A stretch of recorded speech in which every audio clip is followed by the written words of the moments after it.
આજરોજ ગાંધીધામમાં ટ્રિપલ અકસ્માત બાદ ટ્રાફિક જામની સ્થિતિ સર્જાઈ। ગાંધીધામ સંકુલની શરૂઆતે જ આવતા ઓવરબ્રિજ પર આજરોજ ટ્રિપલ અકસ્માતની ઘટના બનવા પામી હતી, જેમાં નૂરી મસ્જિદ પાસે એક ટેન્કરને પાછળથી ટ્રકે ટક્કર માર્યા બાદ તેની પાછળ એક ટ્રેલરે ટક્કર મારી હતી। આ અકસ્માતના કારણે સમગ્ર રોડ ચક્કાજામ થઈ ગયો હતો।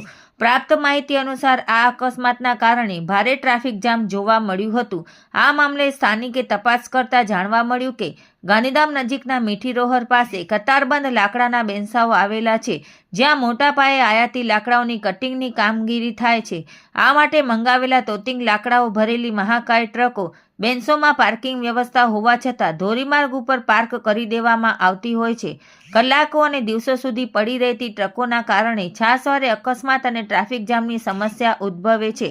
આ બાબતે સંબંધિત તંત્ર દ્વારા યોગ્ય કાર્યવાહી હાથ ધરવામાં આવે તેવું સ્થાનિકોએ જણાવ્યું હતું। રિપોર્ટ ભારતી માખીજાણી, ગાંધીધામ।